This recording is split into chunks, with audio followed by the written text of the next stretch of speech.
नमस्ते। मेरे अपने चैनल पर आप सबका बहुत बहुत स्वागत है। तो आइए चलते हैं कहानी के सफ़र पे। ये कहानी गुजरात में डूमस बीच है, वहाँ पे बनी एक सरकारी गेस्ट हाउस में घटित कहानी है। सूरत में रहने वाला एक छोटा सा प्यारा सा परिवार। इस परिवार में सूरज, उसकी पत्नी गीता, उसके 2 छोटे-छोटे बच्चे और उनका कजिन। ये पूरा परिवार क्या प्लान करता है कि इस बार छुट्टी में वीकेंड पे हम लोग कहाँ जाएंगे? पिकनिक मनाने बीच पर जाएंगे, इसी डुमच बीच पे। तो सब लोग बहुत खुश होते हैं, बच्चे भी बहुत खुश होते हैं। सब लोग अपने सामान पैक वगैरह करके, जो भी चीज़ें चाहिए, हम लोग पिकनिक पे जाते हैं अक्सर साथ में लेके जाते हैं। ऐसे सभी सामान पैक करके वगैरह ये पाँचों मिलके पिकनिक के लिए निकल पड़ते हैं। अब पहुंचते हैं ये लोग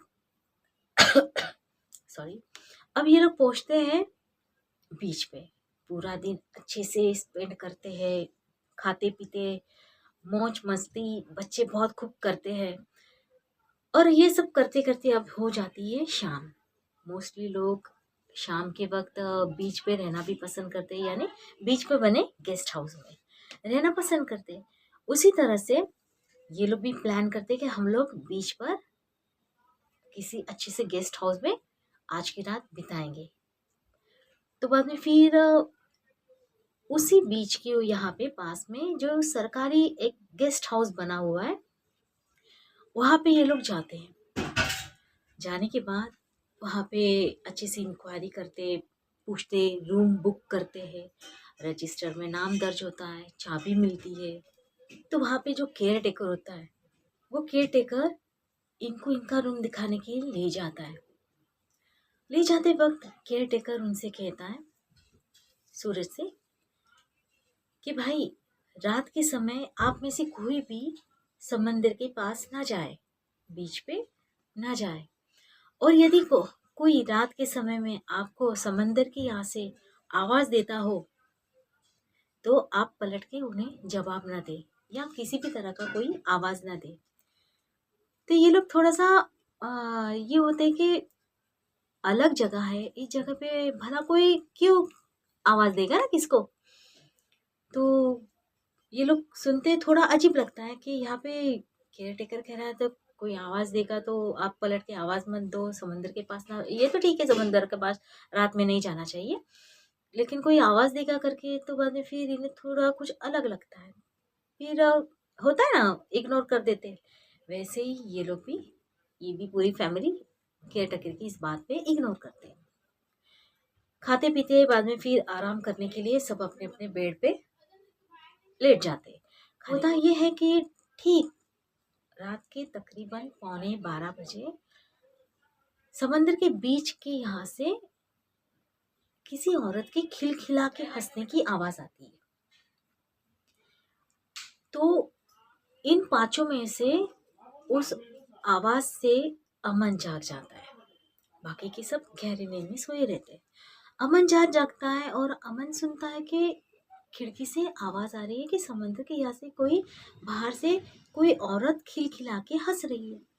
जबकि मोस्टली कोई औरत ऐसे इतनी जोर से रात के समय में हंसना और बातें करना, यानी सभी लोग ऐसे करते नहीं, लेकिन ज्यादा करके औरतें ऐसे रात के समय में इतनी जोर जोर से बातें नहीं करती और ना ही इतना जोर जोर के खिलखिला के हंसते हैं। जैसे हमारे भी दादी नानी वगैरह इन्होंने भी कहा था हमें कि रात के समय उठोगे तो जोर जोर से बातें ना करना या आवाज ना करना, धीरे धीरे से काम करो वगैरह वगैरह। उसी तरह से तो अमन और उनके परिवार को भी मालूम होगा कि रात के समय में बाबा ऐसे इतनी जोर जोर के खिलखिला के कोई हंसता नहीं, ना ही कोई इतने जोर से बातें करता है। तो इसे कुछ अलग लगता है अमन को कि इतनी देर रात में कोई औरत है वो भी, और इतना जोर से हंस रही है। तो उसे एक्चुअली नहीं जाना चाहिए था, लेकिन कुछ लोग होते हैं ना जो जाते हैं देखने के लिए कि भाई कौन हंस रहा है। तो इनका जो रूम था वहाँ की खिड़की खुली थी। तो अमन अपने बेड से उठता है, धीरे धीरे चल के अपनी खिड़की के पास जाता है। लाइट बंद रहती है रूम की, जो छोटी सी लाइट होती है ना, वो चालू रहती है। तो वो खिड़की के पास जाता है, वहाँ से बाहर झाँकने की कोशिश करता है कि भाई कौन हँस रहा है, कौन औरत है। तो दाएँ-बाएँ देखता है, नीचे झाँक के देखता है, कोई उसको दिखाई नहीं देता है। तो उसकी नज़र सामने की ओर जाती है, बीच के यहाँ पे। तो वहाँ पे एक औरत खड़ी रहती है सफ़ेद साड़ी में, दुबली-पतली सी, और उसकी पीठ समंदर की तरह, यहाँ समंदर के यहाँ उसकी पीठ रहती है, उसका फेस इनकी खिड़की की तरफ रहती है, जहाँ पे इस वक़्त अमन खड़ा था। तो अमन देखता है कि इतनी रात में समंदर के बीच पे एक औरत खड़ी है, उसे कुछ अजीब लगता है, तो ये उसको देखते रहता है। इतने में क्या होता है, कुछ ही देर में अ, ज़ोर से दरवाज़ा, जैसे कोई पैर मार के, वो सीआईडी में दया नहीं के ज़ोर से दरवाज़े पे पैर मारता है तो कैसे दरवाज़ा खुलता है ज़ोर से, वैसे ही किसी ने जैसे ज़ोर से पैर मारा हो दरवाज़े पे और दरवाज़ा ऐसे धड़ाम करके खुल जाता है। गेस्ट हाउस का मेन डोर। तो उसका इतना बड़ा साउंड होता है, आवाज़ होता है कि उस आवाज़ से गीता, सूरज और उसके 2 बच्चे वो भी जाग जाते हैं। और अमन भी, जिसका ध्यान बाहर रहता है, वो भी तुरंत पीछे मुड़ के देखता है कि इतनी ज़ोर से दरवाज़ा किसने खोला? सूरज, गीता और अमन, ये सब लोग बाद में फिर एक-दूसरे के पास देखते हैं कि बाप रे! इतनी रात में इतना ज़ोर से आवाज़, तो फिर देखते हैं ना एक-दूसरे के पास कुछ पल के लिए। तो ऐसे देखने के बाद कुछ ही देर में होता ये है, अमन जो खिड़की के पास जो खड़ा था, वो सडनली धड़ाम कर से नीचे गिर जाता है। उसे गिरते देखकर ये लोग डर जाते हैं, गीता और सूरज। ये तुरंत बेड से नीचे उतरते हैं और उसे देखने लगते हैं, उसे आवाज़ देते, उसे पुकारते, अमन उठो उठो क्या हुआ करके। बाद में फिर गीता जाती है, पानी लेकर आती है, पानी उसके मुंह पे छिड़कते हैं कि बेहोश है तो जाग जाए करके। बाद में उसको हिलाते, उसको बहुत आवाज़ देते हैं।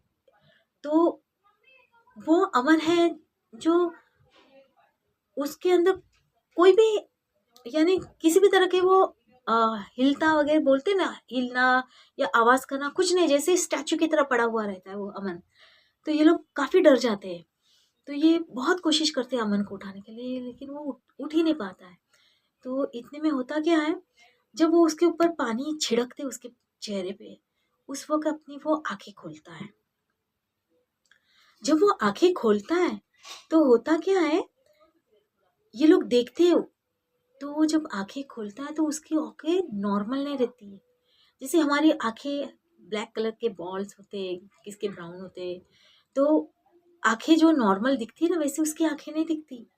उसकी आँखें के जो सामने जो बॉल्स होते हैं ना, वो ऐसे पीछे मुड़ी, आँखें मुड़ी हुई रहती है, पूरा व्हाइट-व्हाइट। तो ये वो देखकर काफ़ी डर जाती है गीता और बच्चे। सूरज भी देख के पीछे हट जाता है। उसका वो जो चेहरा कुछ अजीब लगने लगता है, मानो वो अमन का चेहरा ना हो। वो सब देखकर उनसे ये सब लोग 2 कदम पीछे हट जाते हैं, और उसी दौरान अमन बोल पड़ता है। क्या कहता है अमन? ये मेरी जगह है और यहाँ पे जो भी आएगा वो वापस जिंदा नहीं जा पाएगा। ये जब ऐसा सुनते हैं अपने कानों से, सब होश में रहते हैं उस वक्त, ये जब सुनते हैं ये सब चीजें, तो बच्चे काफी डर जाते हैं, गीता भी काफी डर जाती है। और जब ऐसे सुनने के बाद गीता अपने बच्चों को लेके और सूरज के लेके रूम के बाहर निकल जाती है। ऐसा देखिएगा, जाहिर सी बात है कोई भी डर जाएगा, अपने बच्चों को और लेकर कोई भी बाहर निकल जाएगा। बाद में फिर ये लोग जाते हैं बाहर, केयर टेकर को और मैनेजर को बुला के लाते हैं कि हमारे रूम में देखो, हमारे जो कजिन है उसको कुछ अजीब कुछ हो रहा है करके। तो ये लोग आते हैं, देखते हैं, वहाँ पे सिचुएशन बहुत अजीब रहती है वहाँ पे। ये लोग काफ़ी कोशिश करते हैं उसको जगाने की, तब तक ये रिटर्न बेहोश हो जाता है। उसको जगाने की कोशिश करते हैं, कुछ देर के बाद में वो जागता है। जागने के बाद वो नॉर्मल रहता है तब। जागने के बाद फिर उससे पूछते कि भाई अमन तुम्हें क्या हुआ? ये तुम कुछ अजीब सी हरकत कर रहे थे, अजीब सी बात, ज़ोर से गिर पड़े, बाद में ऐसे अजीब सी बातें कर रहे थे, आँखें पलट दी थी तुमने। तो अमन कहता है, नहीं मैंने तो ऐसा कुछ नहीं, उसे कुछ याद भी नहीं, उसे कुछ याद नहीं था। वो कहते हैं नहीं मैंने तो ऐसे कुछ नहीं किया, मुझे तो बस इतना ही मालूम है, मुझे कुछ चक्कर सी आई, बस इतना मुझे मालूम है। तो मैंने कहा तुम्हें चक्कर क्यों आई, क्या हुआ तुम्हारे साथ, हुआ क्या? तो अमन कहता है कि रात में ना बीच की यहाँ से बाहर से खिड़की से बाहर है ना, किसी औरत की हंसने की, बहुत खिलखिला के हंसती है ना औरत, वैसे आवाज आ रही थी। तो मैं देखने चला गया खिड़की के पास कि इतनी रात में कौन आवाज यानी हंस रहा है। तो मैं वहां पे जाके देखा ना, तो बीच पे एक दुबली पतली सी औरत थी सफेद साड़ी में, वो अपनी अ, खिड़की की यहाँ देख रही थी वो औरत। बस मुझको इतना मालूम है, और इतने में दरवाजे को जोर से किसी ने पटका, जैसे दरवाजा किसी ने जोर से खोला, बस उतना मुझे मालूम है। और उसके बाद में फिर मुझे कुछ चक्कर सी आई और कुछ पता नहीं मुझे, बस इतना मुझे मालूम है। ये सब बातें अमन गीता और सूरज से कहता है। और बाद में फिर ये सब बातें होने के बाद वो नॉर्मली रहता है, लेकिन ऐसे बाद में फिर सब शांत हो जाता है। और उसके बाद में होता ये है कि तकरीबन रात के यानी सब डरे हुए रहते हैं, अमन भी डरा हुआ रहता है, बच्चे गीता सूरज सभी डरे हुए रहते हैं। लेकिन अभी सब ठीक हो गया करके ऐसे फिर सब शांत पड़े हुए रहते, लेकिन किसी को नींद नहीं आती है। होता क्या है, रात के तकरीबन 2:10 पे अमन की एकदम सडनली हालत है ना बिगड़ जाती है, एकदम से अजीब से फिर से हरकतें करने लगता है, उसकी हालत कुछ ज्यादा हो जाती है। तो वो सिचुएशन को वो सूरज और गीता वो चीज को हैंडल नहीं कर पाते वहां पे, जो कुछ भी अमन के साथ वहां पे हो रहा होता है। तो ये लोग वापस से बाहर जाते हैं, केयर टेकर को और मैनेजर को फिर से बुला के लाते हैं। वो लोग भी देखते हैं कि अमन की हालत कुछ ज्यादा ही अभी हो चुकी है और ये हमारे अभी कंट्रोल में नहीं है। तो ये कहते हैं कि हमें हॉस्पिटल इसको ले जाना चाहिए, यही सही होगा। ये सब लोग उसको उठाते हैं और हॉस्पिटल के लिए ले जाते हैं। गाड़ी हॉस्पिटल में जाती है, हॉस्पिटल में पहुंचने के बाद डॉक्टर के को बुला के लाते हैं। डॉक्टर जब आकर बाद में फिर अमन को चेक करता है, तो उसकी नब्ज नहीं चलती है। तो ये लोग डॉक्टर फिर से चेक करता है ठीक से चेक करने के बाद डॉक्टर कहता है कि ये पेशेंट हॉस्पिटल में आने के पहले ही मर चुका है। ये सब सुनने के बाद सब शॉक हो जाते हैं, सब हक्का पक्का रह जाते हैं कि ये सब क्या हुआ, अभी तो ठीक ठाक था, कुछ समय पहले बात कर रहा था और ये अचानक से क्या हो गया करके सब लोग हैरान हो जाते हैं। बाद में फिर पुलिस आती है, इंक्वायरी वगैरह जो उनका सब रहता है सिस्टम, वो सब पुलिस आते हैं, वो चेक करते हैं वगैरह। और बाद में फिर पुलिस आकर उस गेस्ट हाउस को सील करते हैं। ये पता चलता है कि पुलिस बाद में फिर उस गेस्ट हाउस को सील कर देते हैं कि यहाँ पे एक इंसान की मौत हुई करके। डॉक्टर से पूछताछ के दौरान में पुलिस से डॉक्टर कहते हैं कि अमन जो पेशेंट अब नहीं है, वो उसे ना किसी ने जहर दिया है, ना किसी ने उसको मारा है, ना उसकी बॉडी पे किसी तरह की कोई चोट है। बस उसका दिल धड़कन जो दिल जो होता है वो बंद हो चुका है अचानक से। कोई रीजन नहीं मिल रहा है कि ये क्यों बंद हुआ है। जैसे हार्ट अटैक वगैरह बोलते हैं ना, रीजन कुछ होता है ना, ऐसे धड़कन बंद होती है तो कुछ रीजन होता है ना। तो डॉक्टर को डॉक्टर कहते हैं कि कुछ पता नहीं चल रहा है, बस उसका दिल की धड़कन रुक गई है, रीजन कुछ पता नहीं चल रहा है एक्चुअल क्या हुआ है। ये सब डॉक्टर पुलिस को कहते हैं। बाद में फिर पुलिस गेस्ट हाउस को सील कर देते हैं और कुछ दिन तक फाइल ओपन रहती है, पूछताछ चलती है, छानबीन चलती है। लेकिन छानबीन के दौरान ये पता चलता है कि वो जो डूमस जो समुंदर का बीच है उसके आसपास में 1980 से लेकर 1990 के बीच में जो समय था, 80 से 90 के बीच में, इस समय में उस समंदर के आसपास में, समंदर के अंदर काफी औरतें मरी हुई मिली हुई थी। काफी औरतें संदिग्ध तरीके से मरी हुई थी वहां पे। उनकी मौत का कोई पता नहीं चला कि ये औरतें कैसे मरी है, लेकिन काफी औरतें मरी है समंदर में। तो वहाँ के लोगों का ये मानना है, वहाँ के जो आस-पास में जो लोग रहते हैं, उनका ये मानना है कि ये जो मरी हुई जो औरतें हैं, उनकी अतृप्त आत्माएँ वहाँ पे, उनके कारण ये जो समंदर का बीच और वो जो एरिया है, जो जगह, वो एक तरह से शापित हो चुकी है। और इसी कारण वहाँ पे रात के समय वो पूरा समंदर का बीच और वहाँ का जो आसपास का पूरा एरिया, मानो वहाँ पे वीराना छा गया होता। जैसे वीराना में कैसा वीराना छाया हुआ रहता है, वैसे रात के समय वहाँ पे वीराना छाता है पूरी तरह से।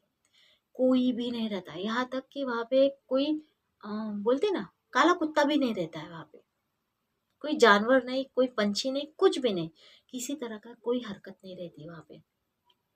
लोगों का ये मानना है कि वहाँ पे अतृप्त आत्माएं भटकती है, इसीलिए वहाँ पे रात के समय टैक्सी भी, टैक्सी ड्राइवर जो होते हैं, ड्राइवर भी वहाँ पे नहीं जाते, रात के समय में जाते ही नहीं वहाँ पे। और जो बीच पे जो ये जो सरकारी गेस्ट हाउस बना था वहाँ पे, अब की समय, अब की जो समय है वर्तमान में, वो सरकारी गेस्ट हाउस आम लोगों के लिए बंद किया गया है, जो अब डेंजर जोन करके वहाँ पे माना जाता है वो जगह, वो उस गेस्ट हाउस को। उसके आसपास पे भी कोई नहीं भटकते। ये थी अमन के साथ घटी बहुत बुरी घटना की कहानी। तो आपको ये कहानी कैसे लगी? और आप सबको हाथ जोड़ के रिक्वेस्ट करती हूँ कि आप और अपने परिवार का पूरा ख्याल रखिए। जब आप कहीं ऐसी जगह पिकनिक मनाने जा रहे हैं जिसके बारे में आप जानते नहीं, तो एटलीस्ट वहाँ पे थोड़ी सी तो जानकारी ले लीजिए, ताकि आप और आपका परिवार हमेशा सुरक्षित रहे। जो चीज़ सूरज के परिवार के साथ हुआ, वो चीज़ किसी और परिवार के साथ ना हो, ये ईश्वर के पास प्रार्थना करते हुए मैं आज की इस कहानी को यहीं पे विराम देती हूँ, और मिलेंगे अगली कहानी में बहुत ही जल्दी। तब तक के लिए नमस्कार।